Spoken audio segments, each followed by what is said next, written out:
40 años atrás, en la primavera madrileña del 71, logramos concretar un proyecto de importancia histórica: filmar a Juan Perón, en su residencia de Puerta de Hierro, el relato de su carrera política.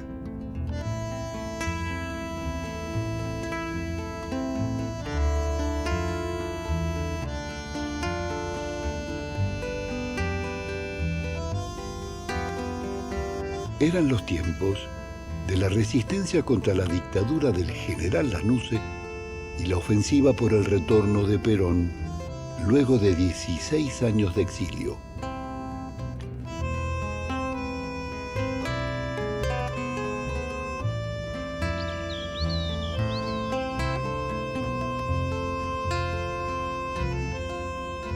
Con mis compañeros del Grupo Cine Liberación, Octavio Jetín y Gerardo Vallejo, no imaginábamos que el viejo líder atravesaba los últimos años de su vida y que en estas películas, así como en sus documentos y discursos, estaba expresando el proyecto más original y avanzado de la Argentina contemporánea.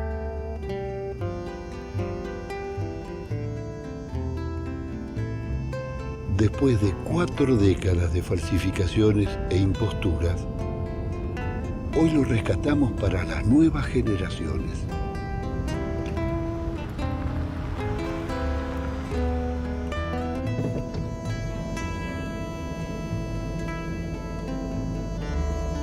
La quinta de Puerta de Hierro, rodeada por un larguísimo muro, tenía un hermoso parque, una gran arboleda y un chalet de 2 plantas que el general había hecho construir. Pero aquí no estamos en Madrid, sino en San Vicente, a 50 kilómetros de Buenos Aires. Una quinta que construyó Perón con Evita en 1947 y guarda el espíritu de la de su exilio español.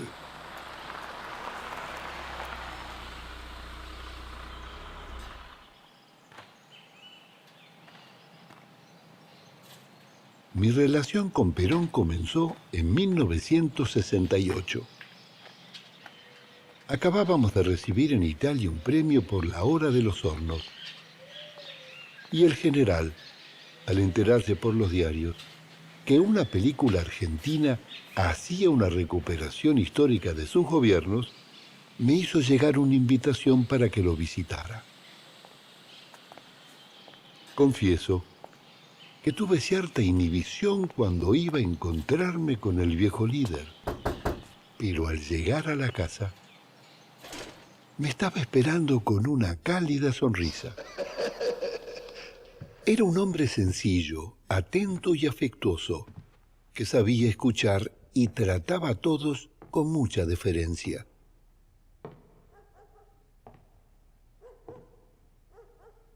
Me pidió que le hablara de la película y le conté que la habíamos filmado en forma clandestina durante la dictadura del general Onganía.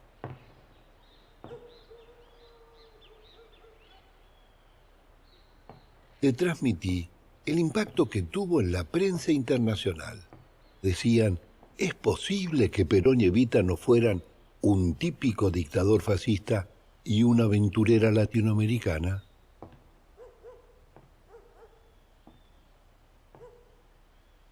El general me hizo un gesto para que nos sentáramos y noté que él lo hacía con una cierta dificultad.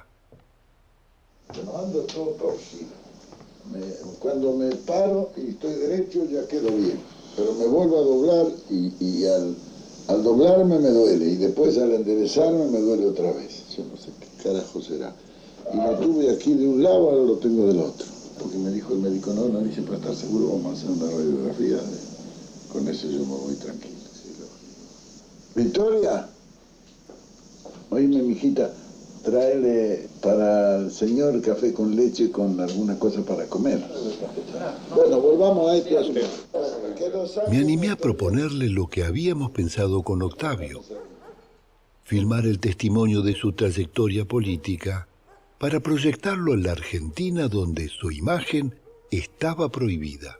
Un tema histórico relatado en el cine es una cosa muerta, no tiene ningún valor.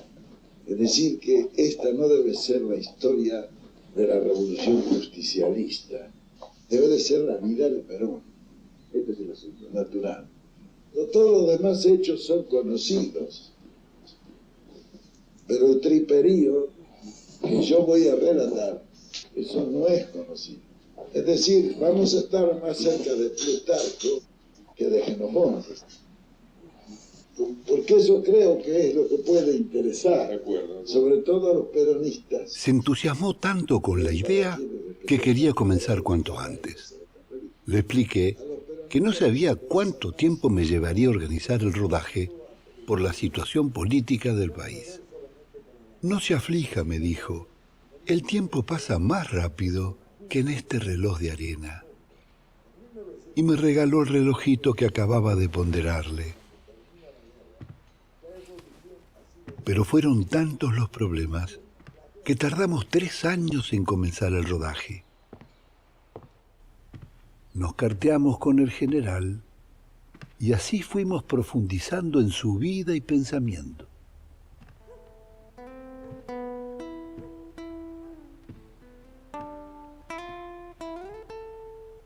¿Cómo había sido la vida de este líder innovador, contradictorio y genial, capaz de reunir las mayores multitudes de la historia argentina?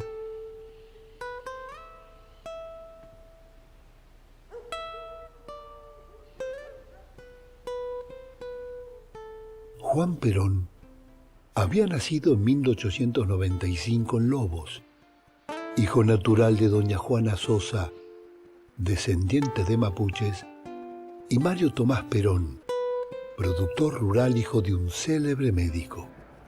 Se instalaron en un campo en la Patagonia. A los 10 años, Perón fue enviado a Buenos Aires para estudiar en el famoso Colegio Internacional de Olivos. Ingresa al colegio militar, se gradúa de subteniente y se convertirá en uno de los intelectuales del ejército. Estudia y escribe sobre los grandes estrategas militares, las campañas de la independencia y las luchas de los pueblos latinoamericanos.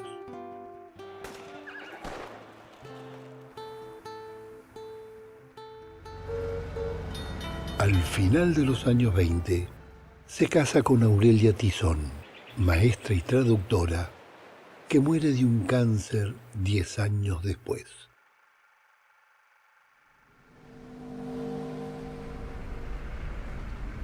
Perón es enviado por el ejército a Europa en vísperas de la Segunda Guerra Mundial. Recorrí Alemania, recorrí Italia, recorrí Francia. Visité toda la parte de sur de Rusia, suroeste de Rusia. Una cosa es lo que le cuentan a uno y otra cosa muy distinta a lo que uno ve.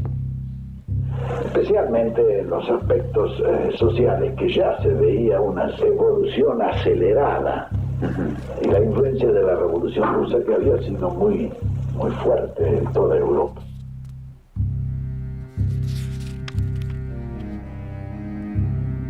La confrontación estaba en marcha. Franco masacra a la República Española con el apoyo de Mussolini y Hitler. Stalin traiciona los ideales de Lenin y fusila a miles de sus excompañeros. Firma un tratado de paz con Hitler que profundiza la persecución de los judíos, invade Polonia y la hecatombe estalla. El bombardeo de Hiroshima y Nagasaki inaugura la era del terror nuclear. El saldo de la guerra son 50 millones de muertos. Los aliados se reparten el mundo en las conferencias de Yalta y Potsdam y comienza la Guerra Fría. Stalin ocupa Europa Oriental y Francia bombardea ciudades argelinas, dejando 30.000 víctimas.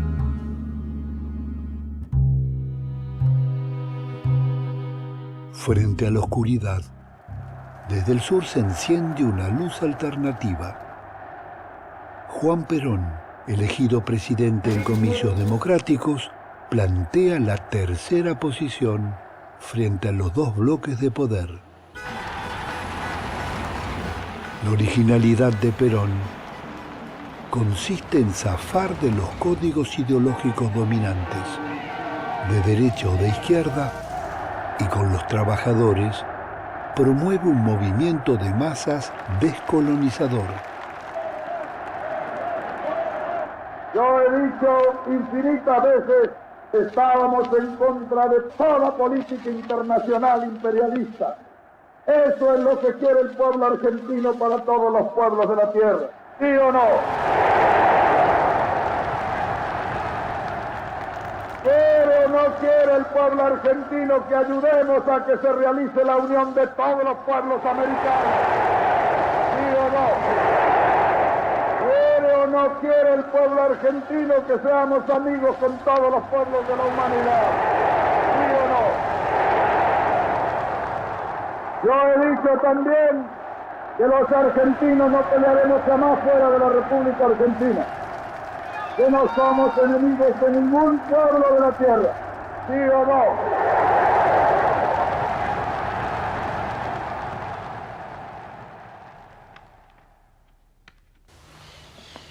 La visita a San Vicente me trajo tantas imágenes que durante días anduve recordando los encuentros con el general.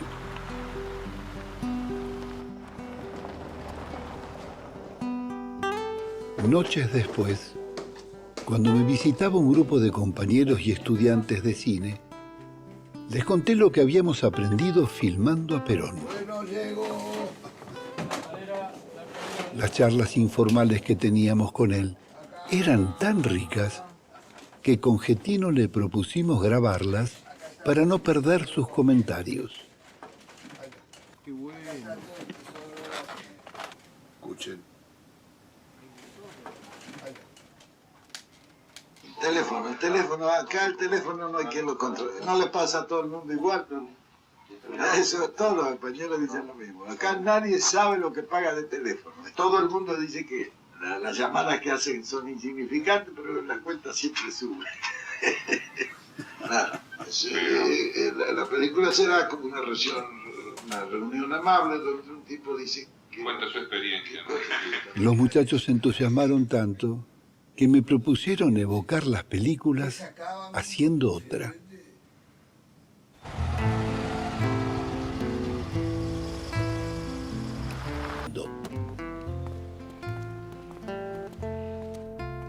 Todo se filmó simultáneamente y recién en el montaje en Roma tomamos la decisión de separarlas. La primera fue la Revolución Justicialista. La otra... Bueno, en general, estamos en Madrid, corre el año 71. Nosotros somos un poco representación de la juventud argentina. ¿Cuáles son las raíces de este proceso que arranca en la década del 40 a partir de toda su experiencia, de su vivencia personal? Muy bien. El estado social del país era miserable. Había peones que ganaban 12 pesos por mes. Todo ese estado de cosas se debía exclusivamente a que el país era un país ocupado, era un país, una colonia del imperialismo británico en ese entonces. Y todos los servicios eran también británicos, algunos de ellos, como los teléfonos, eran de la ITT. Es decir, de los argentinos había poco en ese entonces en el país, y en consecuencia la suerte de los argentinos no era muy halagüeña. Hasta que el 17 de octubre, a la mañana, se produjo una explosión popular.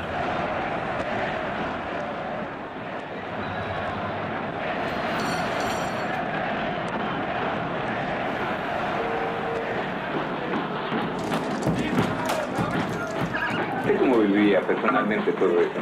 Bueno, yo tranquilo. Me vinieron a buscar al hospital militar y me llevaron a la casa del gobierno. Y me acuerdo que el general Farré me dijo, bueno, pero dígame una cosa, ¿y qué es lo que cree usted que hay que hacer? Le dije, pero mi general, llama a las elecciones. ¿Qué están esperando ustedes para llamar a elecciones? En 6 meses a elecciones, dijo Farré. Yo me paré y le dije, bueno, mi general, palabra de honor, nos dimos la mano. Y, bueno, le digo, me voy. Entonces dijo, déjese de embromar, venga, estos locos nos van a quemar la casa de gobierno, salga al balcón y háblele para que se vaya. Bueno, efectivamente, salí al balcón. Cuando llegué al balcón, sin con todo el ajetreo del día, yo ni sabía lo que les iba a decir había como 1 millón de personas en la plaza, frente a la casa de gobierno. Y entonces les pedí que cantaran el himno, ¿sabes? Para armonizar un poco el discurso, para pensar lo que les iba a decir. Mientras ellos cantaron, yo armé mi discurso. Y entonces les hablé. Recuerden, trabajadores, únanse, sean hoy más hermanos que nunca. Sobre la hermandad de los que trabajan, ha de levantarse en esta hermosa patria la unidad de todos los argentinos.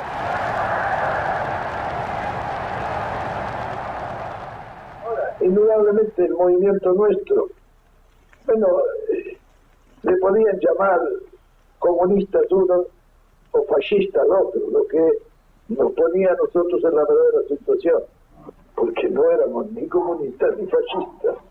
Pero nuestro movimiento es un movimiento en el fondo socialista nacional. Y por otra parte, nosotros gobernábamos con la verdad, y la política que hacíamos era una política de honestidad. Nosotros dijimos, cuando haya que gozar, gozaremos todos, pero cuando haya que sufrir, sufriremos también todos, sin diferencia. Por eso ese pueblo apoyó nuestro gobierno.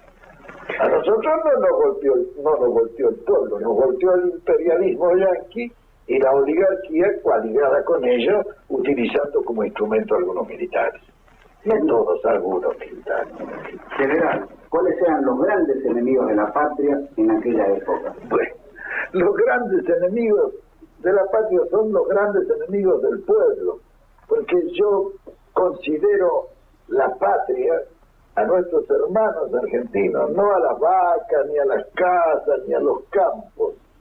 Todas las grandes revoluciones de la historia han tenido un contenido semejante, son hechos históricos semejantes, y asumen la lucha de los pueblos contra sus oligarquías y los imperialismos dominantes, hasta que el pueblo abrió los ojos. Y en las épocas normales de los países y de las comunidades suelen decidir las élites, pero en las épocas anormales deciden los pueblos. Y no hay duda que el mundo está viviendo una época muy anormal, y nuestro país una más anormal todavía que el resto del mundo.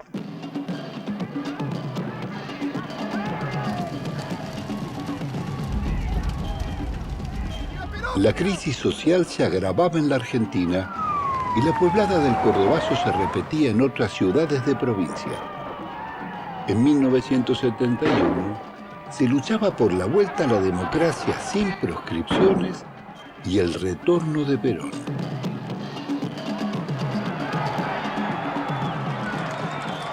La resistencia popular hacía retroceder la dictadura.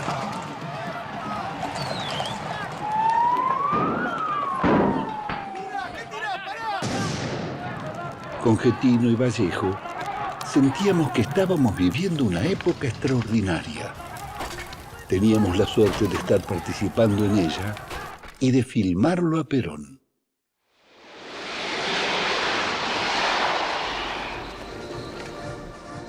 El presidente de facto Lanusse provocaba a Perón diciendo que buscaba pretextos para no volver. Y llegaría a decir, al matrero no le da el cuero. Pero el líder popular pasaba su jornada contestando decenas de cartas y enviando directivas. En esos días de verano, Jorge Paladino era su delegado en Argentina. A diario, llegaban de Buenos Aires dirigentes políticos o gremiales para entrevistarse con el general y traerle correspondencia. Por las noches se podía encontrar a los visitantes charlando de política en los cafés de la Gran Vía o la Castellana.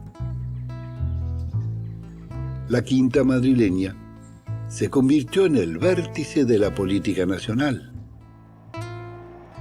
También nosotros le llevábamos cartas y grabaciones de compañeros. Hoy me acordé cuando llegaron ustedes, me acordé de las grabaciones. Le hice, ahí hay 2, Juanita Larrauri 3. He hecho como 7 u 8. Esto, general, esto de los presos políticos, el organismo con una carta para usted, en fin. Después, hay 2 cartas para usted, una de Carlos Mazar y otra de Alcira Argumedo. ¿Qué dice Mazar? Y ahí está, le escribe. A estos muchachos les mando una grabación. Sí. Siempre es más vívida, ¿no? Sí. El general trataba de defender su vida cotidiana y por momentos se distraía haciendo compras con Isabel. El resto del día lo pasaba leyendo y estudiando, y tiempo después le confesaba a un periodista. 10 años de gobierno terminan por embrutecerlo a uno, porque se está firmando, no se puede leer ni los diarios, no hay tiempo ni para leer los diarios. El hombre sabe tanto como recuerda. Entonces hay que tomar un poco se va perdiendo eso. Estos 12 años que yo pasé de exilio en Europa, los pasé estudiando. Vea usted el provecho que habré sacado de eso. Sí. Porque no es lo mismo estudiar a los 7 años que estudiar a los 70, ¿sabes? Se aprovecha mucho más a los 70. El guión definitivo lo fuimos construyendo durante el rodaje. Desgrabábamos las entrevistas filmadas y las llevábamos al general para que definiera qué debíamos sacar. Bueno, esto está largo, ¿no? Claro que este es un chorizón que solamente se lo pueden tragar ustedes que leen. Bueno, pero ustedes que son los que tienen la idea de esa, díganme los temas que están bien en claro de la cosa. Yo confío en ustedes más que... Son 4 o 5, los anotamos ahí. El rodaje continuó, pero empezaron las complicaciones por las visitas imprevistas que recibía Perón y porque también tenía sus opositores. José López Rega, un ex suboficial de la policía que asistía al general, le ocultaba las citas convenidas y Perón ni se enteraba de que lo estábamos esperando. Íbamos y veníamos de la pensión a la Quinta sin filmar y nuestra estadía se prolongó varios meses.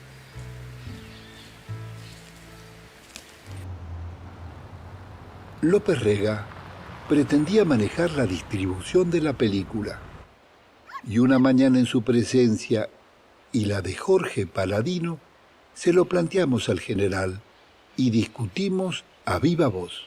Para nosotros la idea de la utilización de la película era, primero, de que esta película tenía que tener una difusión masiva y un objetivo eminentemente político en este lugar, no comercial. Y así lo expresamos en las cartas que le enviamos. Sí, y así nos dio conformidad a usted en la carta que la nos mayor envía de retribución que contestación. teníamos. ¿Por qué no van derecho al grano y no dicen esto? Nosotros quisiéramos que esto se reparta a través del partido fulano, del partido... No, me permite. Van Entonces voy haciendo ahí. un envoltorio y no lo llegan. Cuanto más vaya la película, tanto mejor. Usted, general, está de acuerdo en que esta película llegue a todo tipo de encuadramiento y de agrupación del Pero a través de movimiento. una organización. En orden de idea no hay problema, hijo. A lo que no se debe prestar es que lo agarren nuestros enemigos, la película, y le hagan unos injertos. Resulta mucho mejor hacer las cosas directamente. Magnífico, general, estupendo. Perón le exigió a su secretario que no se metiera más en este asunto. Los muchachos gozan de mi confianza, le dijo. Pero el conflicto no terminó ahí. López Rega quería que le entregáramos lo filmado después de rodar. Nosotros le dábamos negativos falsos y escondíamos los rollos entre las ropas para llevarlos a Roma, donde estaba el laboratorio. Todavía gobernaba Franco y estaba prohibido entrar o salir de España con películas sin autorización. Entre Madrid y Roma fueron pasando los meses.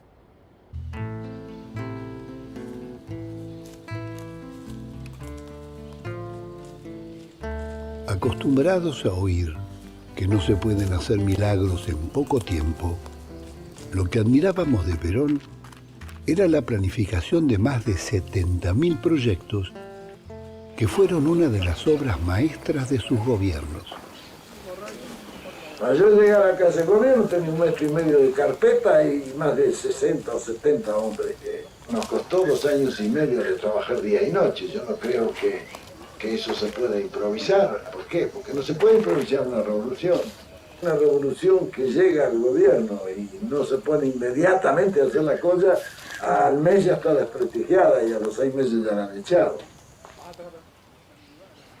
Cuando llegué a la puerta de mi despacho, me encontré allí con un reporter americano que me hizo una pregunta de esas que hacen todos los reporters americanos. Me dice, dígame, general, ¿qué es lo primero que va a hacer cuando entre a su despacho?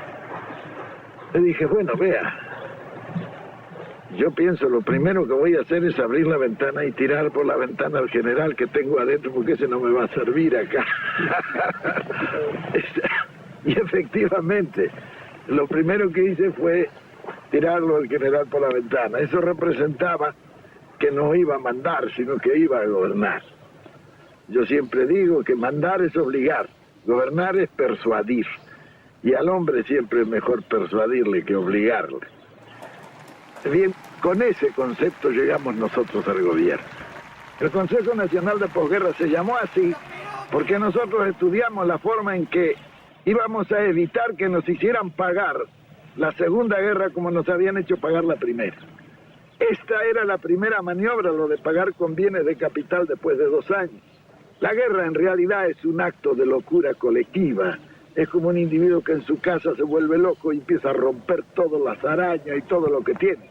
Cuando pasa el ataque, viene la parte dura, que es volver a poner la casa, ¿no? Yo recuerdo que Inglaterra en el año 48, por decreto, bajó el 30% el valor de la libra. Comenzaban a pagar la guerra.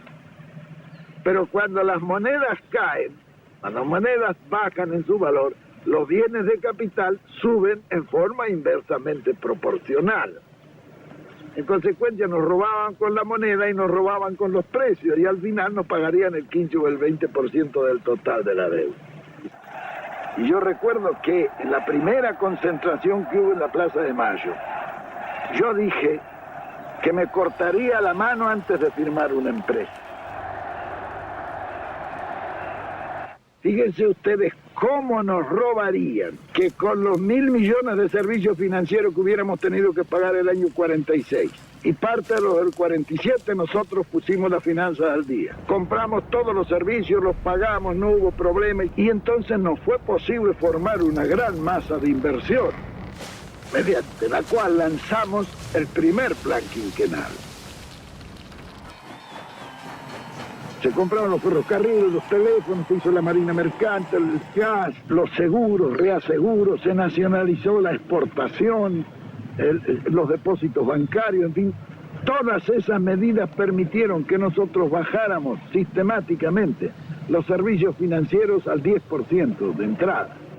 ¿Cómo fue que se compró su plata, general? Los ferrocarriles. Bueno, por ejemplo, los ferrocarriles se compraron con una habilidad extraordinaria de Miguel Miranda. Los ingleses, que habían terminado la guerra y andaban un poco pobres, se vinieron enseguida a venderlos. Miranda lo miró y se rió. Le dice, ¿cómo vamos a pagar 10.000 millones de pesos por fierros viejos? No era fierro viejo. El Dock Sud, el puerto de Buenos Aires, era de los ferrocarriles ingleses. Y un día cometieron un error. Lo vieron a Miguel Miranda y le dijeron, vea, si ustedes nos pagan 6.000 millones por los ferrocarriles, nosotros le depositamos a usted y a Perón en un banco que ustedes nos indiquen 100 millones de dólares. Al día sí, claro, estos negocios se hacen así. Al día siguiente Miranda a Diana ya estaba golpeándome la puerta de mi pieza en la residencia y me dijo, vea, general, ya está listo este negocio, lo vamos a sacar porque si nos ofrecen una coima para que le paguemos 6.000 millones porque no valen los 6.000 millones. Bueno, siguió discutiendo y un día vino y me dijo, bueno, está cerrado el asunto. Los conseguimos los ferrocarriles por 2.029 millones de pesos. En el contrato de compra-venta, Miguel Miranda le puso que se compraban bienes directos e indirectos de los ferrocarriles. Esos indirectos representaban 26.000 propiedades que tenían los ferrocarriles en el país. Esto no se dieron cuenta los ingleses cuando se hizo el contrato de compra-venta. Por eso Mr. Eddy, cuando se firmó, se desmayó.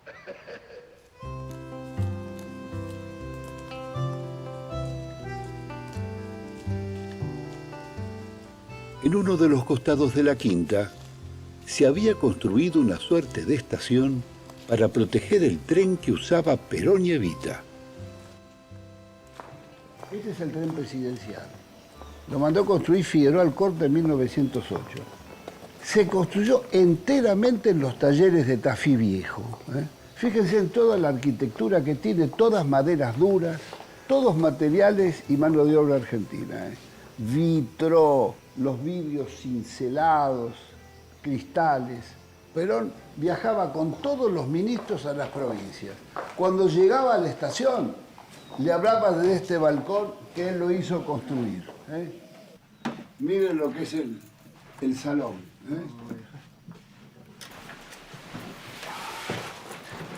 Perón tenía clarísimo que el tren era insustituible. Aún en el siglo XXI no hay ningún medio de transporte terrestre que lo pueda reemplazar. Porque en cualquier circunstancia climática, el tren asegura un servicio regular. Puede andar con nieve, con neblina, con lluvia. Entendía que la unidad de la nación, la comunicación de toda la nación, la aseguraba el ferrocarril. Bueno, todo eso fue extraordinario. Gran desarrollo de las escuelas técnicas, cientos, miles de talleres que trabajaban para los 37 grandes fábricas, donde se construía todo tipo de vagones y locomotoras. Y en el año 54, el ingeniero Livio Porta construye la primera locomotora aerodinámica del mundo y logra 155 kilómetros en el ferrocarril del Estado, que es de Troya Angosta. Mirá lo que sé. Teníamos la mayor industria ferroviaria del hemisferio sur y dábamos trabajo a más de 200.000 operarios. Ahora compramos vagones y hasta durmientes en China en vez de fabricarlos aquí con nuestros técnicos. Miren, chicos, todo el desarrollo ferroviario de Perón fue la conquista del territorio. Llegar, la expansión de la Argentina, el desarrollo de las regiones. La tenía clara que un país extenso como la Argentina, 4.000 kilómetros, sin ferrocarril, no es viable. Aún hasta hoy no es viable. Él desarrolla las ideas de Scalabrini. Soberanía era el manejo de la tarifa ferroviaria para que antes los ingleses te rompían o no una región o una industria con el manejo de la tarifa.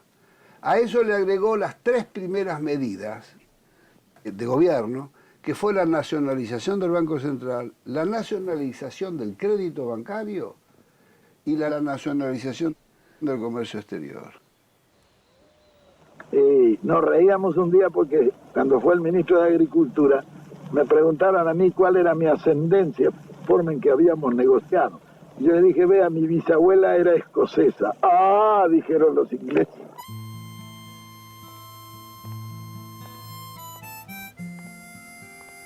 Algunas veces, cuando el general salía a caminar, me invitaba a acompañarlo. Visitaba su vieja coupé Volkswagen, pintada a 2 colores, encendía el motor, controlaba la regulación y seguíamos. Perón tenía pasión por los árboles, sabía de botánica y podía hablar de cualquiera de sus plantas. Había acacias, cedros, fresnos, tilos, robles y alcanfores. Se paraba debajo de sus copas y daba la impresión que dialogaba con ellas.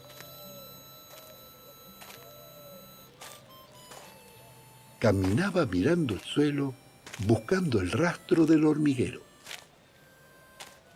Una vez, contestando mis dudas sobre cómo se podía vencer a un enemigo poderoso, nos dio una lección de estrategia con la metáfora de las hormigas.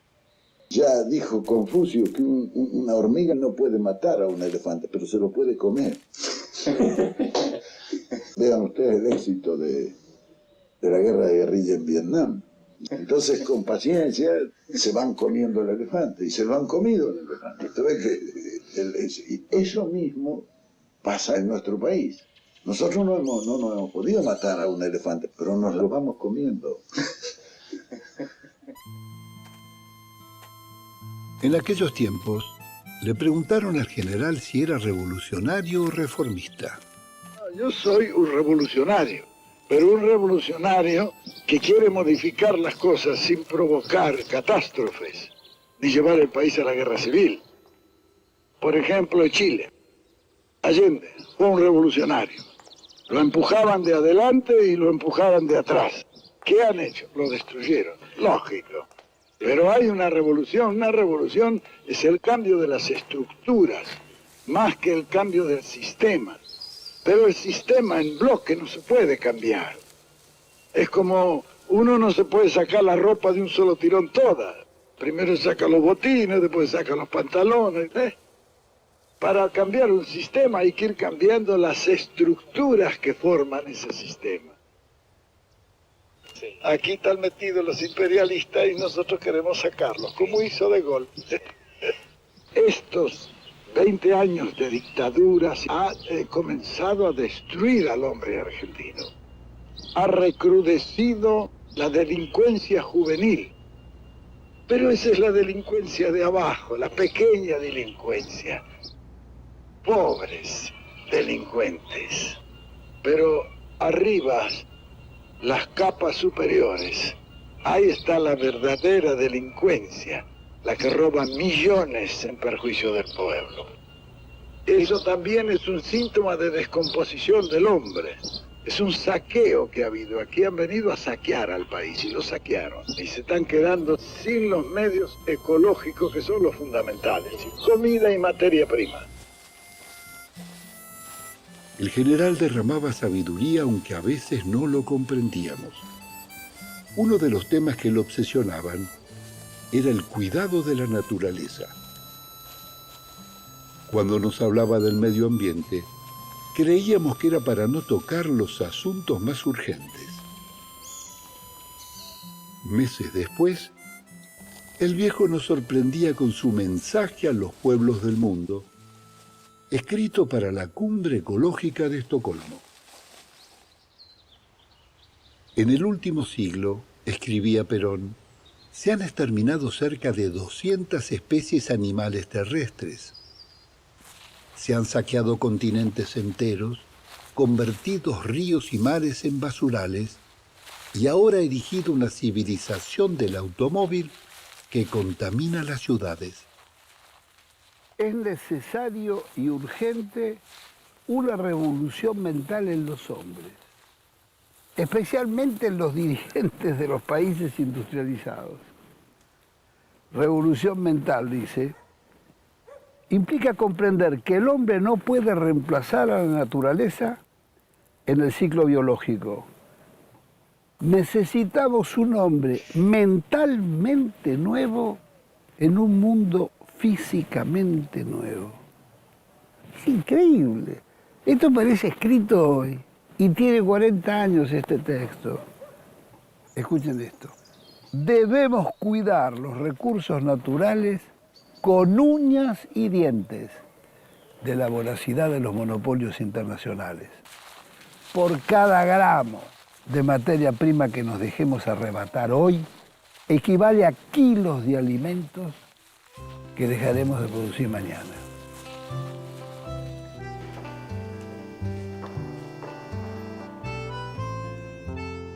En nuestro tiempo, gobernar es crear trabajo, porque es inconcebible que en aquel entonces, en el año 46, existieran 800.000 desocupados, como existen actualmente en la Argentina 800.000 desocupados.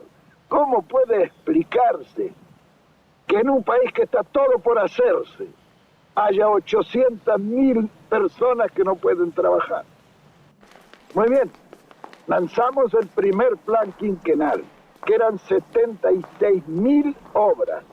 Indudablemente, al lanzar esas 76.000 obras, todo se puso en movimiento, el país rompió la inercia. Cuando se ocuparon los 800.000 desocupados, los salarios subieron solos, porque cuando hay plena ocupación, el salario no hay que impulsarlo, sube solo. Claro, cuando subieron los salarios, el poder adquisitivo de la masa popular, que es el verdadero consumo, se multiplicó varias veces. Eso nos permitió pasar de una economía de miseria a una economía de abundancia. El desarrollo es como el apetito que viene comiendo, hay que empezar a hacer.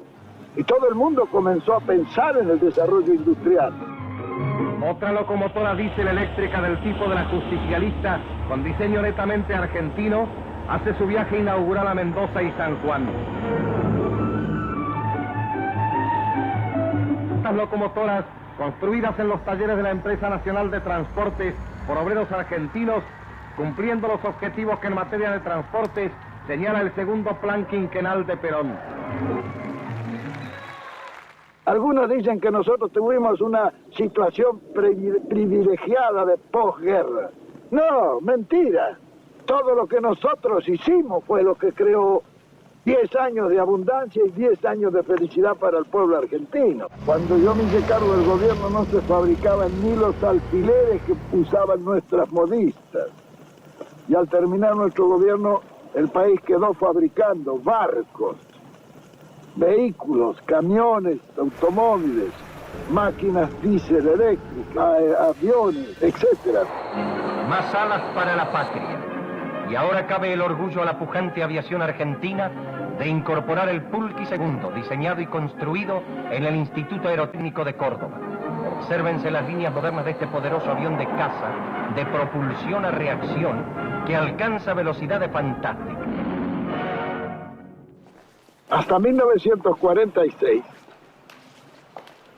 el sindicato era una asociación ilícita. Y en la Constitución de 1949 se le da estatus constitucional. Es decir, se incorporan los derechos del trabajador a la Constitución.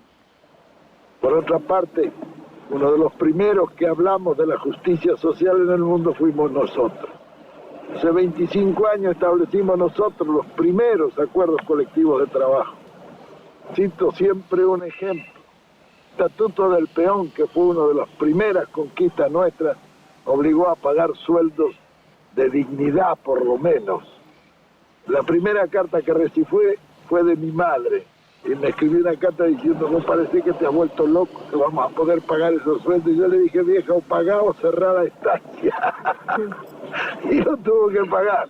A Evita le debemos nuestro club, por eso le guardamos gratitud. Cumplimos los ideales, cumplimos la misión de la nueva Argentina, de Evita y de Perón. Saldremos a la cancha con un feliz campán. Y nosotros no tuvimos delincuencia infantil. ¿Por qué? Porque en Buenos Aires más de 50.000 muchachos tenían sus clubes. Se crearon 90 clubes de barrios. Esos clubes los hacía el Estado y se lo entregaba a los vecinos que lo administraban y lo llevaban adelante. Por otra parte, las escuelas profesionales, donde el chico iba, recibía un salario y a la vez estudiaba. Después de recibirse de operario, iban a la fábrica, estaban 3 años. Y entonces tenían derecho a ingresar a la Universidad Obrera, de donde salían ingenieros de fábrica en cada una de las grandes especialidades de la industria. Y se hizo, la conquista más grande fue que allí la universidad se llenó de hijos de obreros. Nosotros suprimimos todos los aranceles. Para la universidad no había ni derechos de exámenes ni nada, era gratis, totalmente gratis, el Estado pagaba eso. De manera que tanto el pobre como el rico podía ir. Miren, muchachos, el basamento legal del proyecto era la Constitución de 1949, donde Arturo Sampay fue uno de sus grandes autores. Su artículo 40 plantea que la organización de la riqueza y su explotación tienen por fin el bienestar del pueblo. Y textualmente dice: los servicios públicos pertenecen al Estado y bajo ningún concepto podrán ser enajenados o concedidos para su explotación. Y el artículo 40, que se lo hice yo personalmente, le cierra toda posibilidad al imperialismo de apoderarse de las fuentes de riqueza minerales nuestras. Entonces yo le encajé un artículo 40 que dice: el petróleo, los minerales y las caídas de agua, fíjese hasta dónde fui yo, son de propiedad imprescriptible e inalienable de la nación argentina. Entonces, para poder ellos cumplir los compromisos que tenían con los yanquis, derogaron la Constitución del 49 por un bando militar. Te vas a buscar estos carteles. Bueno. Y terminás con Eva Perón, Ateneo Cultural. ¿Estamos?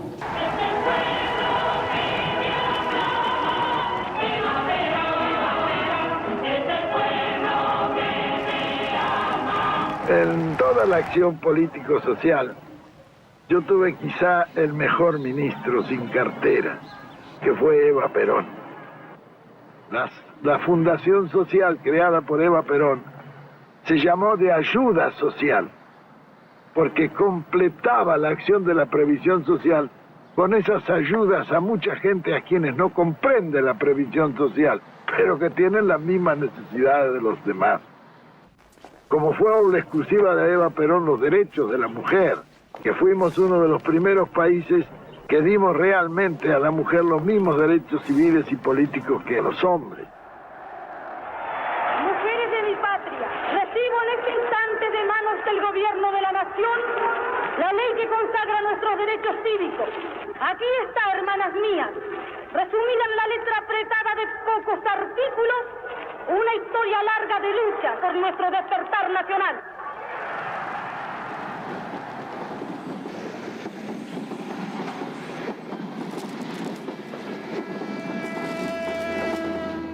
Evita fue el alma de la revolución, la voz de los excluidos y de las víctimas de la injusticia y marginación.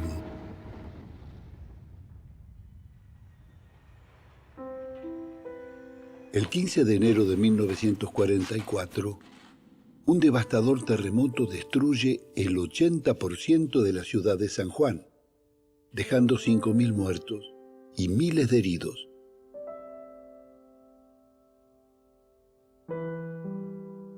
Perón conoce a Evita durante la campaña de ayuda a las víctimas y la invita a trabajar junto a él en la Secretaría de Trabajo y Previsión. Era la época en que el coronel Perón promovía grandes leyes sociales y la organización de los trabajadores. Evita se politiza, dicta cursos en la escuela sindical y tendrá un rol activo en la movilización del 17 de octubre para liberar a Perón de su confinamiento en la isla Martín García.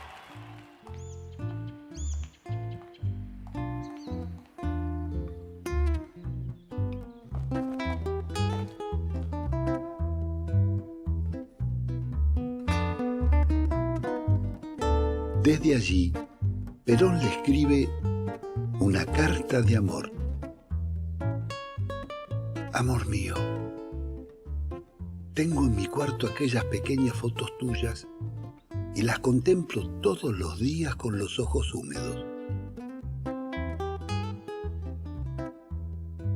Tan pronto salga de aquí, nos casaremos y nos iremos a vivir en paz a cualquier sitio. Lo malo de este país es la existencia de tantos idiotas. Cuídate, no te preocupes por mí y quiéreme mucho, porque necesito tu amor más que nunca.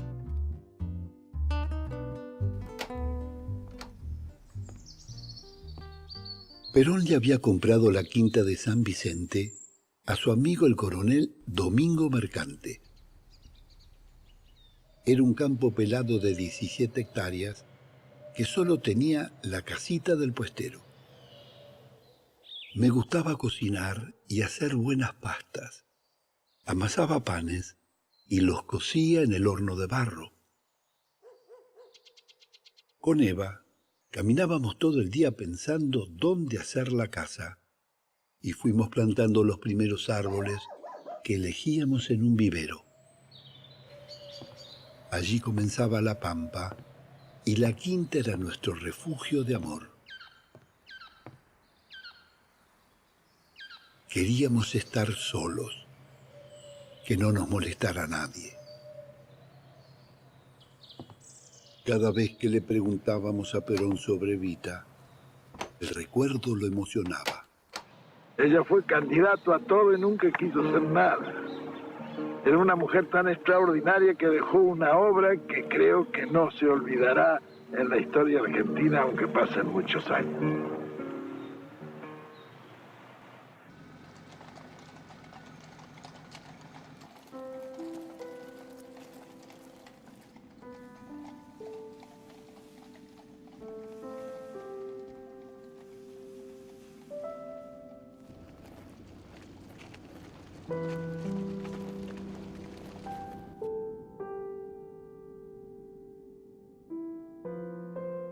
La muerte de Evita fue la mayor tragedia que sufrió Perón.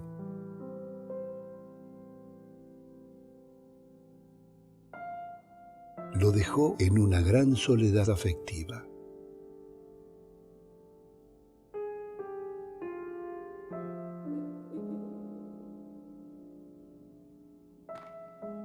No puedo olvidar sus silencios cuando caminaba por el parque.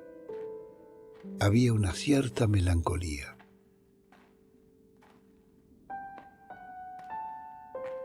Sus dos grandes amores, Aurelia Tizón y Evita, habían muerto de cáncer sin tener hijos.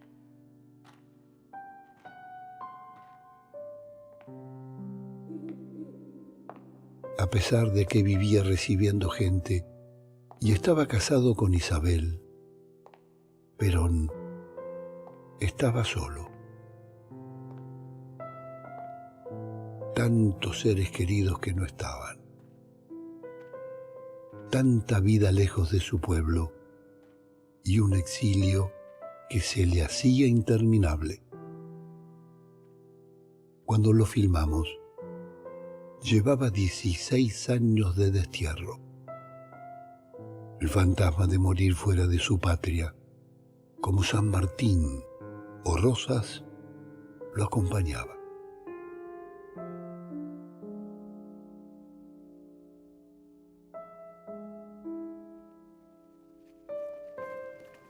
La soledad de Perón no fue solo la pérdida de Evita.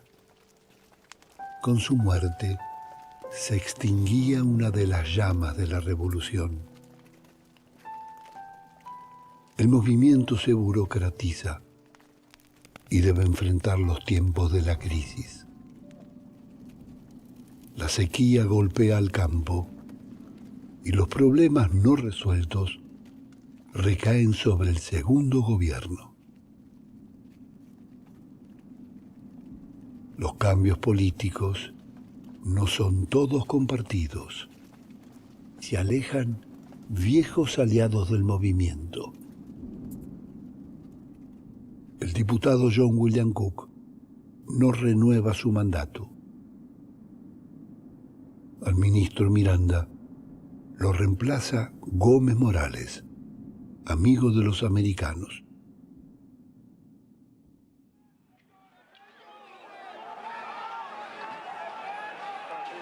El conflicto con la Iglesia por la ley de divorcio es utilizado por los enemigos de la revolución. Perón termina aislado por una burocracia de obsecuentes y aplaudidores. El déficit de petróleo se hace sentir. Las 2/3 partes se importan y se necesitan las divisas. El fallido intento de resolver la crisis con la petrolera americana California genera un fuerte rechazo, contradice la política petrolera nacional.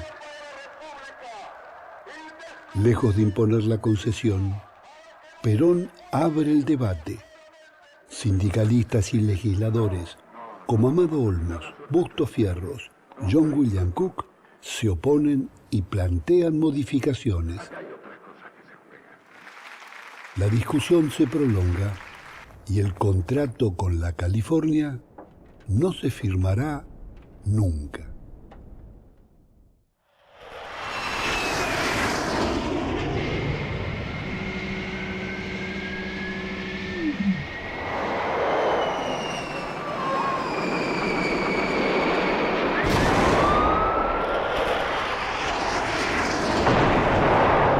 El 16 de junio, aviones de la Marina de Guerra bombardearon la Casa de Gobierno. Comenzaba el exilio de Perón y una de las represiones más duras que recuerda el país. Esa tarde fuimos a ver lo que había pasado. El horror de los 300 muertos hizo nacer nuestra conciencia política. Era el Guernica argentino.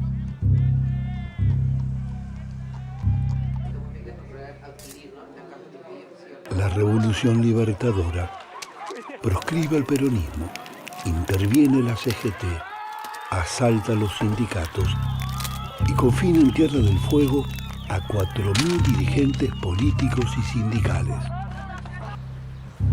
Los represores Aramburu y Rojas ordenan fusilar a decenas de militantes peronistas en los basurales de León Suárez. Ejecutan a 16 oficiales que quieren reponer la Constitución del 49. El general Juan José Valle y los coroneles Cogorno y Irigoyen. Desde el exilio, Perón comanda las operaciones, envía cientos de directivas y nombra a John William Cook jefe del primer Comando Nacional. Las resistencias obreras contra la dictadura, con sus planes de lucha y miles de fábricas ocupadas, será una de las grandes epopeyas del continente.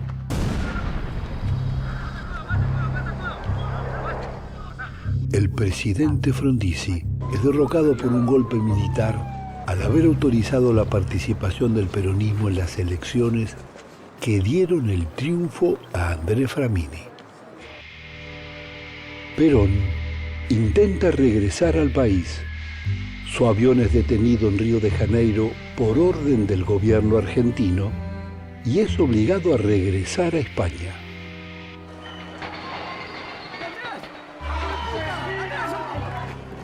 El golpe del general Onganía expulsa del gobierno al presidente radical don Arturo Illia. Nadie pensaba entonces que era posible recuperar la democracia por medio de elecciones. La mitad del continente estaba bajo dictaduras proamericanas. ¿Cómo íbamos a creer que a Perón, el líder del mayor movimiento de América Latina, le iban a permitir volver?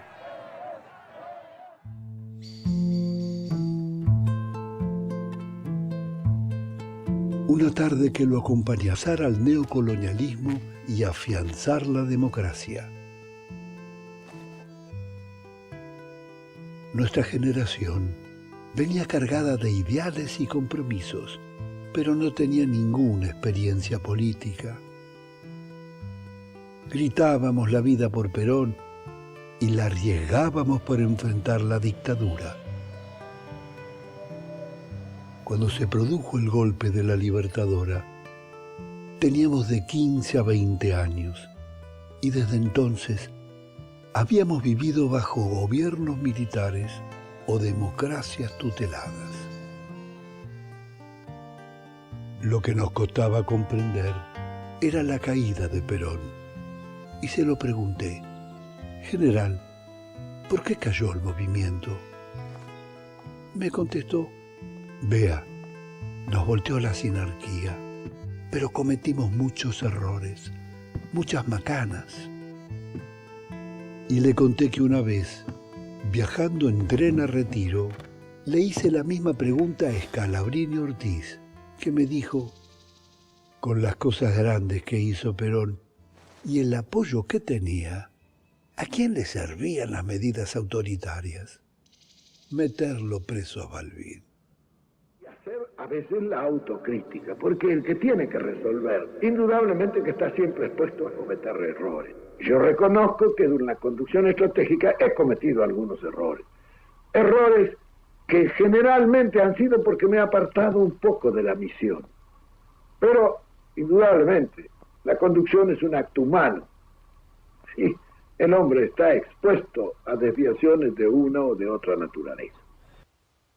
Todo se le pedía a Perón, pero solo se acataba una parte de sus directivas.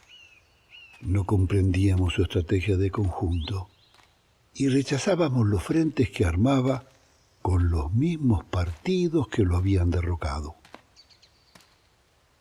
Si nosotros no hubiéramos hecho la obra del pueblo, ¿qué ocurriría? Que los partidos políticos podrían hacer causa común con la dictadura. Y sería un sector de debilidad para nosotros. Frente a eso está la Unión Industrial Argentina, que ni es unión, ni es industrial, ni es argentina. Por otro lado está la Confederación General del Trabajo, que es la fuerza social, que es la fuerza de toda la organización sindical. Ellos también están haciendo su lucha en su faja. Ahora, por ejemplo, allí, dentro de la isla, hay algunos que defeccionan. Bueno, donde hay muchos dirigentes, algunos defeccionan. Hay otros, en cambio, que son firmes. Porque piensen que esto son 16 años de guerra, en lo cual hemos ganado nosotros 5 o 6 batallas. La última ganada es posiblemente la más decisiva. Es decir, se va a negociar. Y en la negociación cada uno quiere sacar ventaja. Pero para que se pueda hacer trampa en una mesa de negociadores, tiene que haber un tramposo, pero tiene que haber un tonto que le haga el juego, ¿no? El secreto está en que ese tonto no exista. Ahora tiene un inconveniente, la mala intención. E indudablemente que se pretende hacer una trampa como nos han venido haciendo en los 16 años de guerra que llevamos. Recuerdo que habían comenzado las negociaciones con la dictadura y me animé a provocarlo. General, ¿no tiene miedo a que le hagan trampa? ¿Qué carajo va a ser trampa? Para que haga trampa tiene que haber un tramposo y un boludo, y no van a encontrar los boludos que ellos buscan, ¿no? Que mirar bien, que no vaya a haber entre los nuestros alguno que esté acomodado y que no quiera hacer pasar por otario a nosotros. Usted sabe la confianza en los hombres, por más que están vigilados, que están controlados. Pero después dicen, Perón los utiliza y después los tira. Así, yo los tiro cuando se vuelven hijos de puta, ¿no? Que empiezan a querer negociar por dinero. El dinero, el dinero. Todos los que son más o menos buenos son patos. Le ofrecen plata y el tipo pega una patinada, sabe, la plata se va como gato al bofe. Ese es el peligro. Me han jodido muchas veces, los he jodido otras veces yo. Bueno, pero ese es el juego. El dinero, el dinero. Todos los que son más o menos buenos son patos. Y sí que va a ser. Hay que aguantarse porque peor es entregarse. Usted además lo toma con humor, que vea que lo bueno. Sí, es natural, hijo. Yo ya soy un fakir. Pero los dirigentes viejos estos quieren anquilosarse allí, se agarran al escritorio, son secretarios generales, quieren un buen despacho, un buen sueldo, una secretaria buena moza y no quieren malola. Es una cosa humana también eso, no quiere conservar su puesto. Y entonces lucha por quedarse, pero no lucha contra el enemigo, lucha con los propios que lo pueden desplazar. Pero la virtud maravillosa es la masa. El enemigo especula con la posibilidad de integrar al peronismo, pero castrado revolucionariamente, es decir, un peronismo sin Perón. El enemigo entonces especula con la desaparición política o física de Perón. Entonces, ¿qué medidas previsoras usted puede aconsejar, aún en el caso límite de no contar con su conducción? Los movimientos revolucionarios siempre son movimientos gregarios, detrás de un realizador y contando con 100.000 predicadores. Así se ponen en marcha los movimientos revolucionarios. Nosotros lo hicimos así. Ahora, una vez que se ha conformado ya un movimiento con un líder al frente, no es tan fácil transformarlo en una organización, porque en general la gente resiste a eso. Pero hay que tener en cuenta que el hombre no vence al tiempo. Que lo único que puede vencer al tiempo es la organización. Y llegar a elegir en el momento oportuno, cuando yo desaparezca, elegir su forma de conducción. Porque eso lo tiene que elegir el propio movimiento. Detrás de una doctrina es que van los hombres, organizados o desorganizadamente. En este momento, estamos en un momento en que estamos a caballo de dos generaciones. Una generación que es la nuestra, que ha hecho todo lo que ha podido, bien o mal, pero lo ha hecho hasta ahora, y ha cumplido una etapa de esa revolución. Ahora viene la toma del poder, la etapa gregaria, y luego vendrá la institucional. Por eso la previsión está en esto: organicémonos, marchemos organizadamente. Si aparece ese hombre, bendito sea y bienvenido sea. Pero la organización siempre sería... Es indispensable. Es indispensable. En realidad, la organización de la que hablaba Perón no se llega a construir nunca. La organización que fuera capaz de asumir las tareas de conducir de algo tan complejo, con tantas alas como el movimiento peronista. Es decir, debajo de Perón no había ninguno que el conjunto le reconociera un mando total.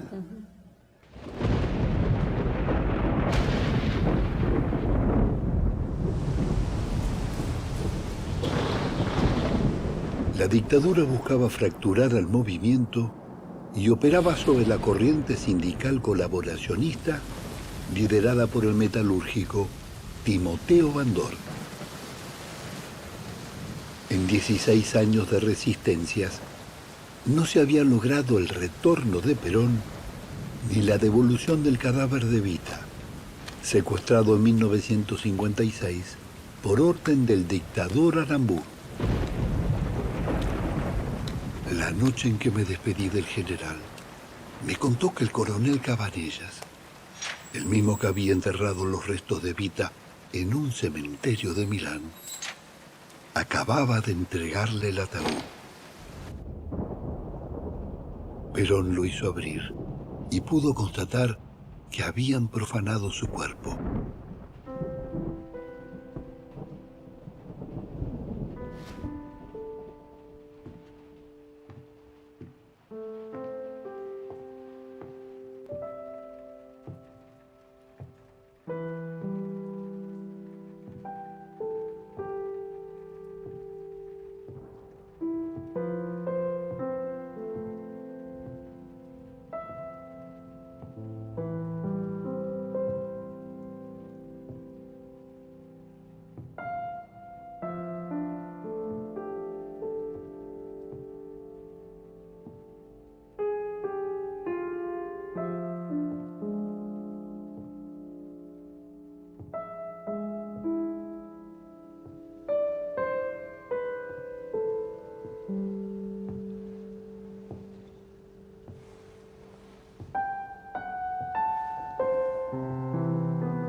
El odio oligárquico hacia Perón y Evita no tuvo límites. Producido el derrocamiento, sus imágenes fueron decapitadas como estas estatuas que estaban al frente de la Fundación Eva Perón. Las tiraron al riachuelo y sus cabezas no pudieron rescatarse. La venganza gorila fue tan grande que años después de la muerte del general, profanaron su tumba para cortarle las manos.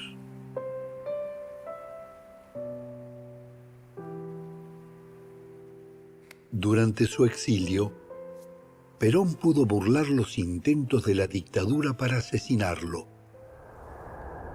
Pero al retornar al país, debió enfrentar los planes que buscaban apresurar su muerte.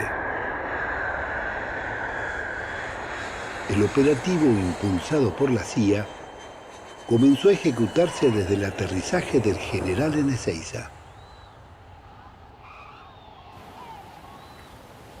El cerco militar se proponía impedir el contacto del líder con su pueblo.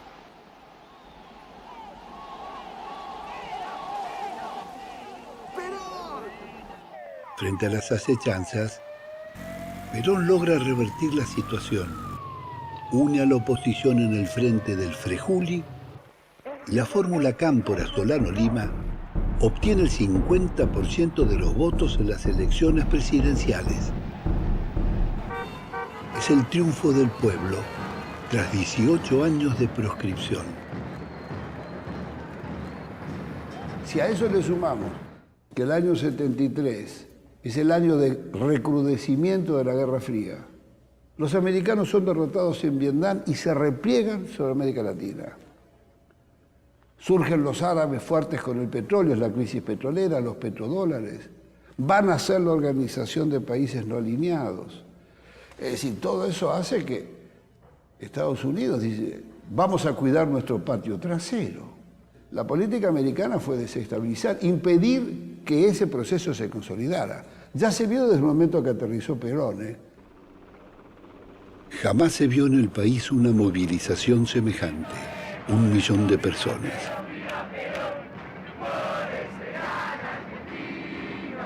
La provocación se dio frente al palco para que no pudiera llegar el general.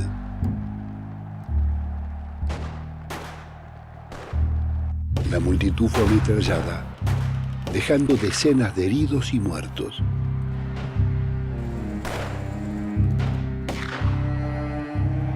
La noticia que rodó por el mundo fue sangriento regreso de Perón.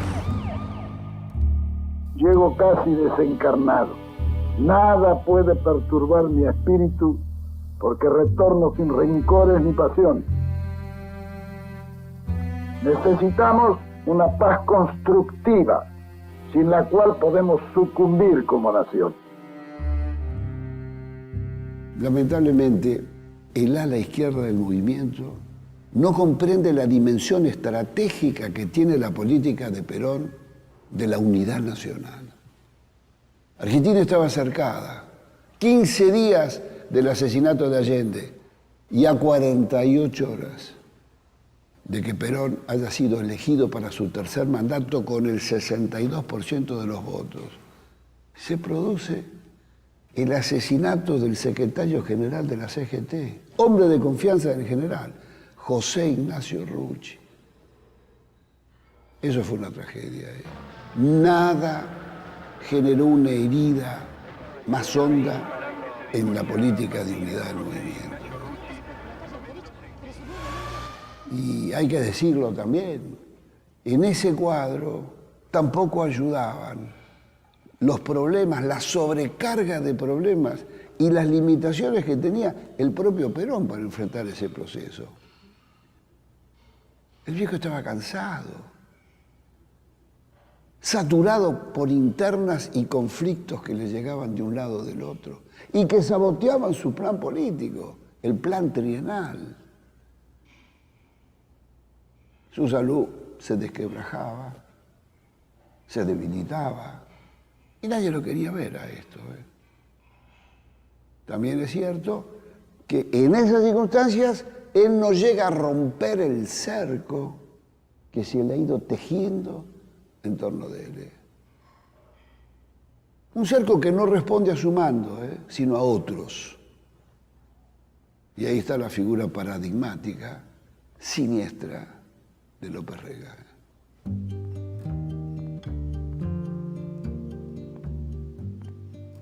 ¿Por qué Perón mantenía a su lado un personaje vinculado a la CIA como López Rega,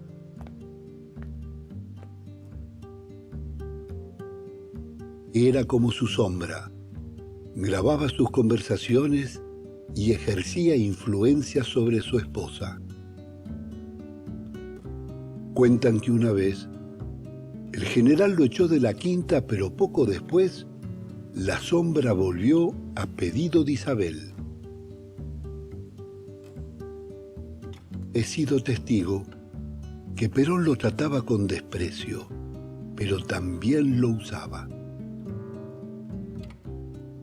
Una vez le dije al general que necesitaba contarle algo reservado y me invitó a caminar. Era evidente que quería estar lejos de los micrófonos de su sirviente. Le transmití el mensaje de los compañeros de la Resistencia, Héctor Tristán y Julio Troxler, que se ofrecían para hacerle de custodia. ¿Por qué lo mantiene a López Rega? Y me contestó, mire, en mi condición de exilado y conduciendo un gran movimiento como el nuestro, difícilmente podría escapar al control de los servicios.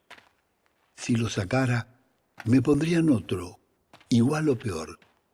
A él le conozco sus mañas y puedo controlarlo.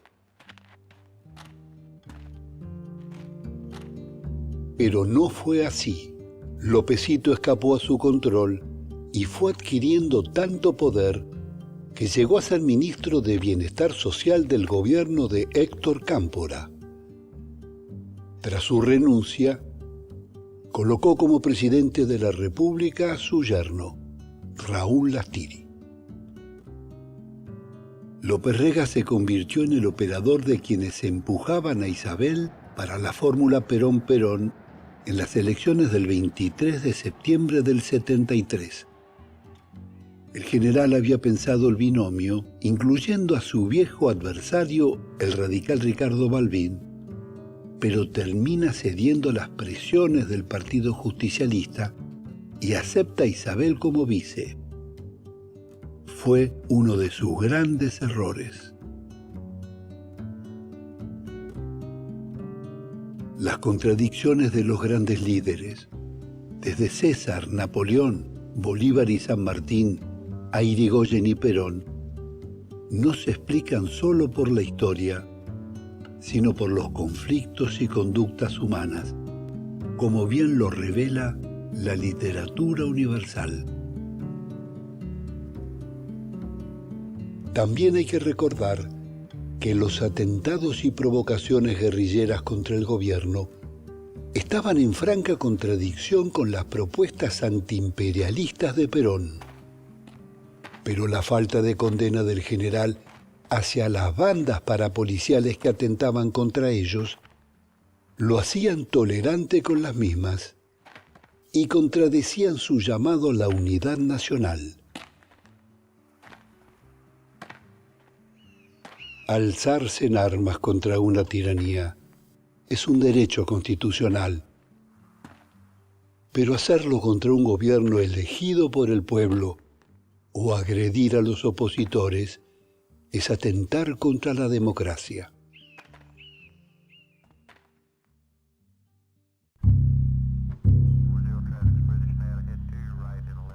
Nada de lo sucedido en esos tiempos era ajeno a la política de los presidentes Nixon y Ford y del secretario de Seguridad Henry Kissinger.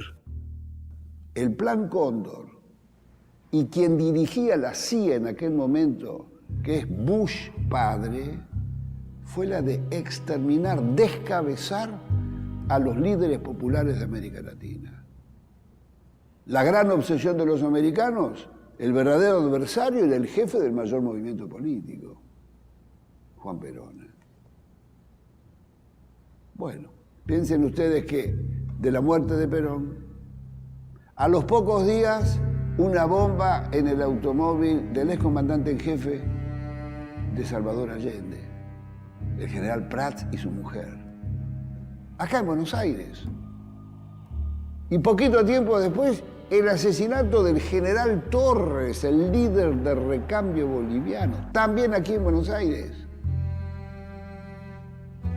arranca la dictadura y ese año 76 es siniestro. El Plan Cóndor opera de tal manera que se llevan de Buenos Aires al senador uruguayo Selmar Michelini y su compañero. Se llevan 3 presidentes latinoamericanos. El expresidente brasilero João Goulart, a quien Perón consideraba muchísimo y le había otorgado asilo, es asesinado en una estancia aquí en Corrientes. En Ecuador, el expresidente Rondós, que enfrentaba los intereses petroleros americanos, ¡pum!, le hacen volar el avión en que viajaba. Y en Panamá, el expresidente Torrijos, una bomba en el helicóptero.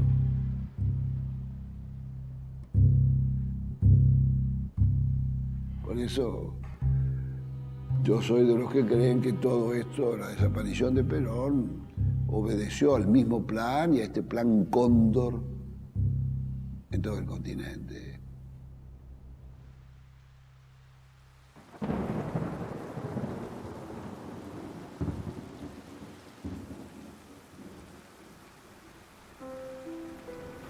Una fuerte depresión y un nuevo infarto deterioran la precaria salud del general.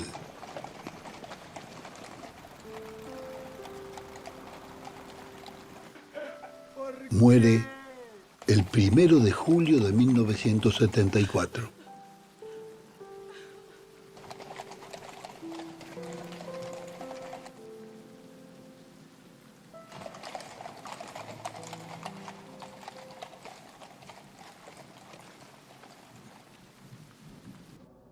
No sería leal si no dijera que vengo en nombre de mis viejas luchas. Este viejo adversario despide a un amigo.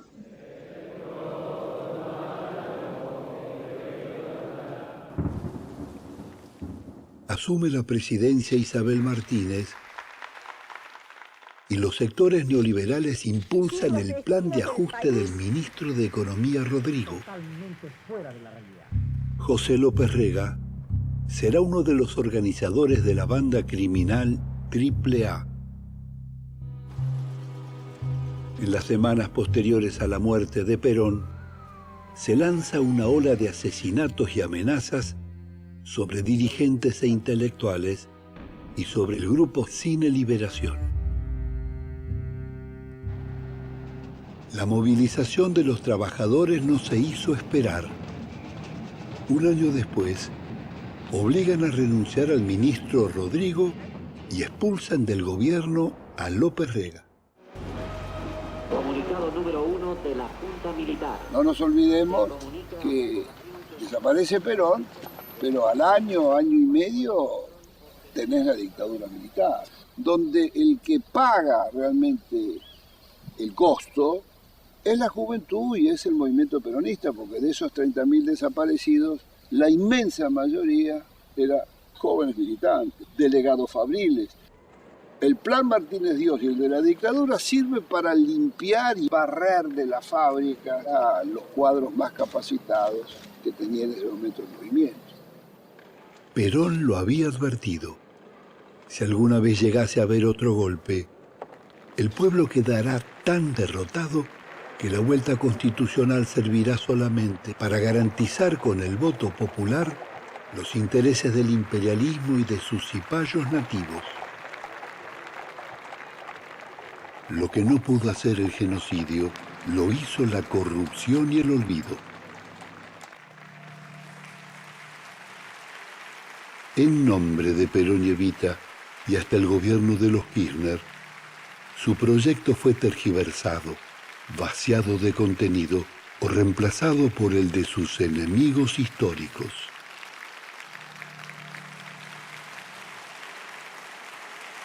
El gobierno de la Nación Argentina cumplimenta esta noche 7 cabalísticas privatizaciones, 7 sectores estratégicos del quehacer nacional.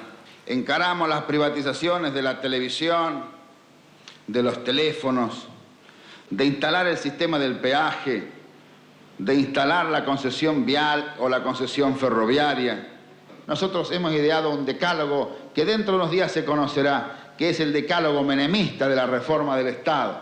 El mandamiento 1 son palabras de Menem. El mandamiento 1 dice así: nada de lo que deba ser estatal permanecerá en manos del Estado. Hoy todo cambió y una nueva relación ha comenzado. También una nueva forma de vivir y de pensar. Aunque todos parezcamos los mismos, un cambio decisivo y fundamental se ha instalado entre nosotros. Y es un hecho de justicia histórica que este cambio lo realice un presidente justicialista, cerrando así el ciclo.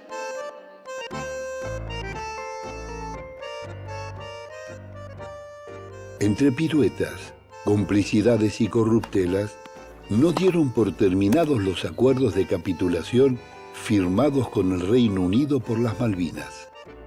Hasta hoy, continuaron delegando soberanía en los tribunales extranjeros y entregando los bienes patrimoniales, como el petróleo, hasta la extinción de los yacimientos.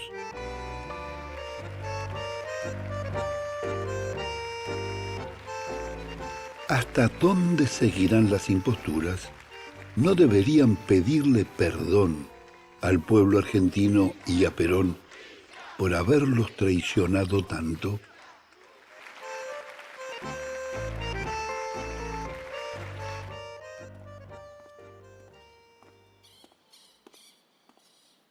La historia rara vez se repite o retrocede. Avanza en permanente transformación. Más allá de sus aciertos y errores, cabe preguntarnos cuál es el principal legado de Juan Perón. Para nosotros, haber sentado las bases de un proyecto emancipador que debemos actualizar y enriquecer. Es un verdadero milagro el que podamos ahora dialogar y discrepar entre nosotros, pensar de diferente manera y estimar como válidas distintas soluciones. Por encima de los desencuentros nos pertenece por igual la suerte de la patria.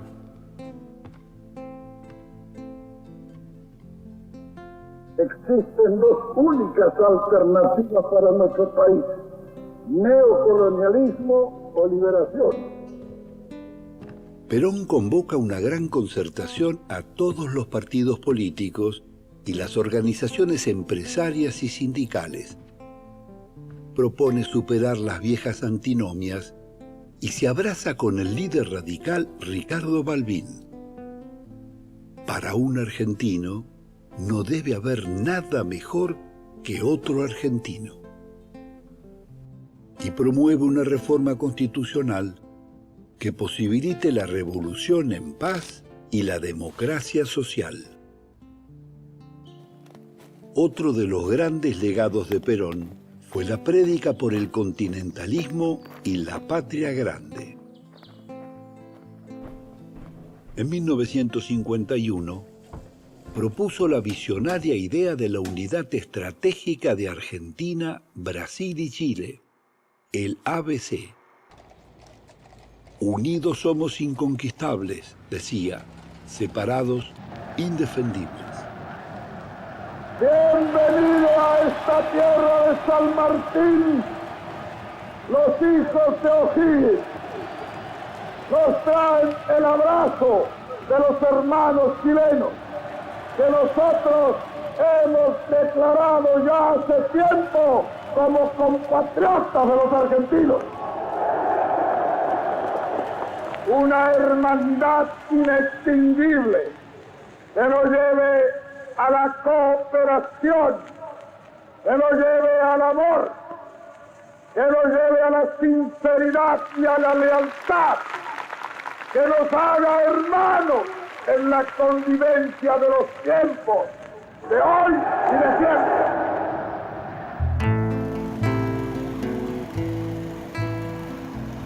No se vence con violencia, se vence con inteligencia y organización. Revolución en paz significa para nosotros desarmar no solo las manos, sino los espíritus, y sustituir la agresión por la idea.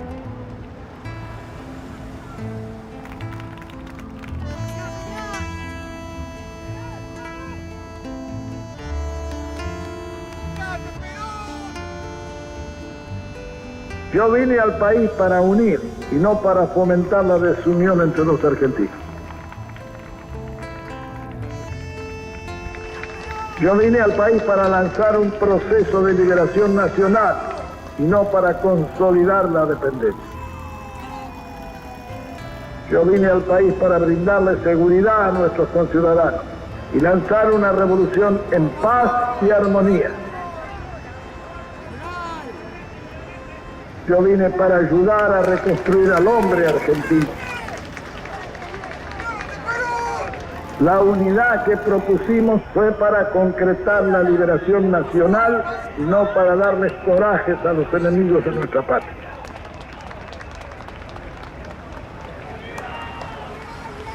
Esa unidad era y es para que el pueblo pueda hacer su voluntad sin obstáculos.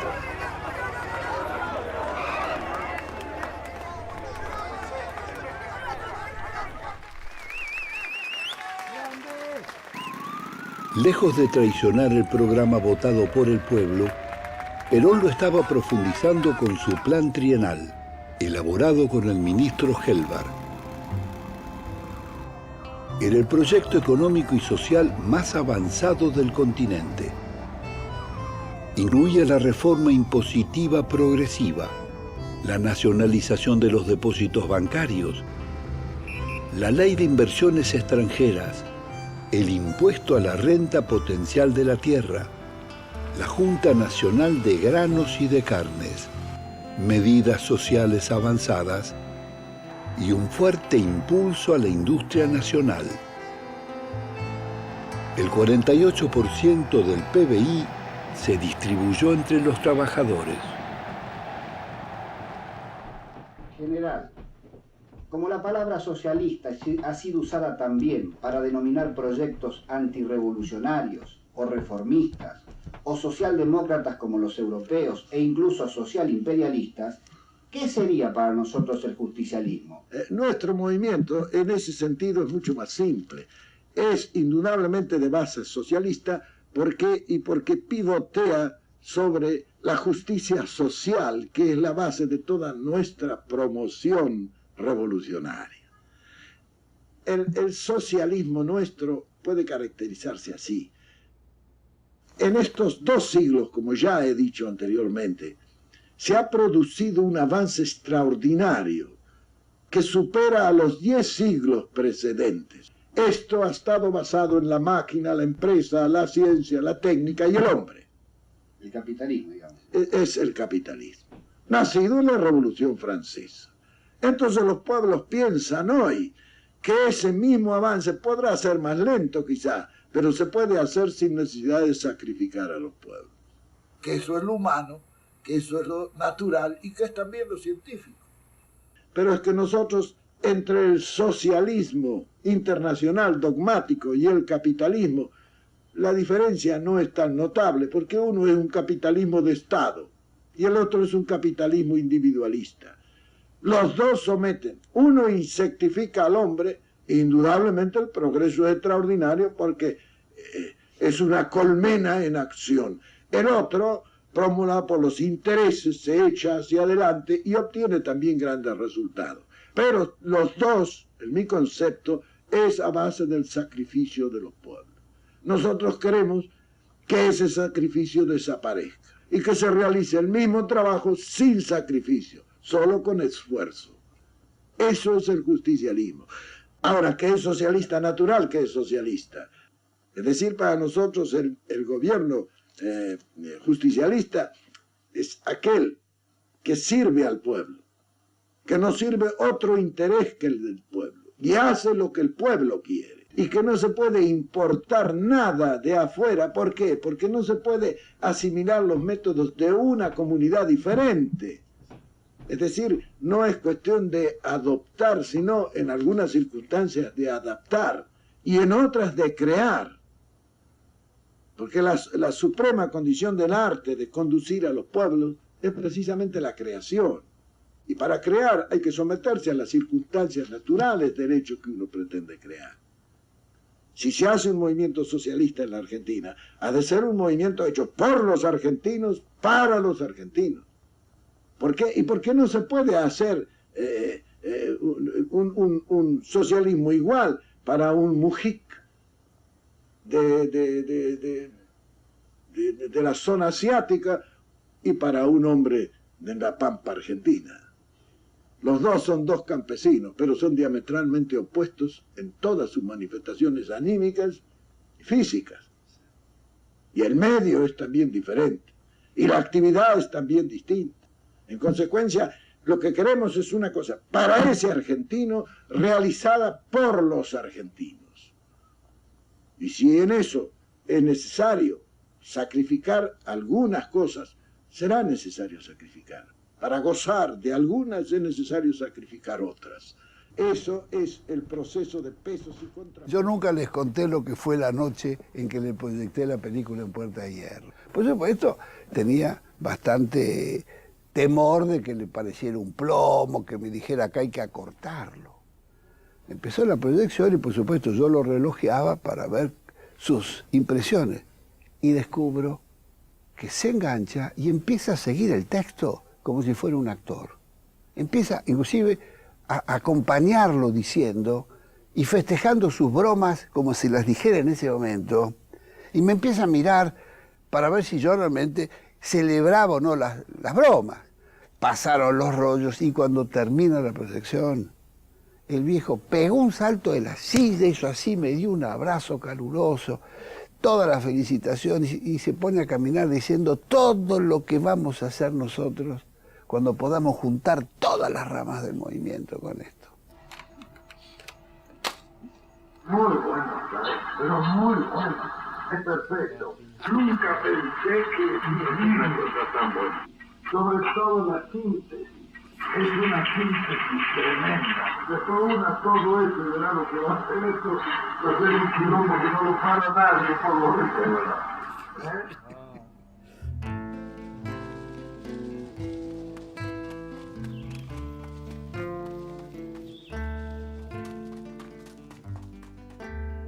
Nuestro rodaje en la Quinta San Vicente llegaba a su fin. Nos despedimos visitando el nuevo mausoleo que guarda los restos del general.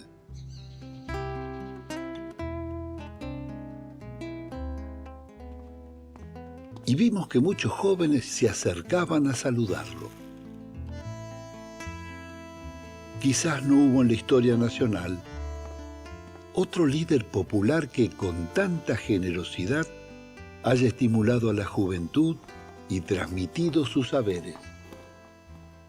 En este momento nosotros, los viejos, tenemos que pasar a nuestros jóvenes esa experiencia, porque a ellos les va a servir. Porque cuando llegamos a viejos sabemos mucho, pero ya no nos sirve para nada. Hay que pasárselo a los que les pueda servir. Ellos siempre piensan y titubean por falta de experiencia. Yo siempre les digo que le metan nomás, porque peor que nosotros los viejos no lo van a hacer, vea el mundo que les dejamos. Por matanas que hagan, peor que lo que hemos hecho nosotros no lo van a hacer. Entonces, que hagan. Se van a equivocar, sí, bueno, pero nosotros también nos hemos equivocado en muchas cosas. Lo importante es que sepan bien dónde hay que navegar, ¿sí? Poner el punto hacia los grandes objetivos. Si eso se hace, el futuro está asegurado.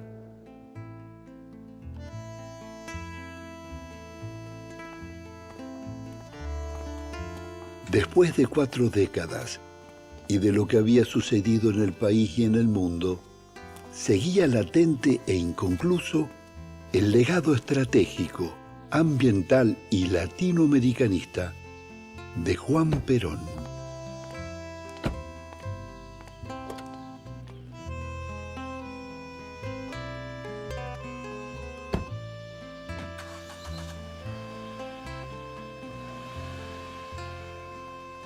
Yo llevo en mis oídos la más maravillosa música que para mí es la palabra del pueblo argentino.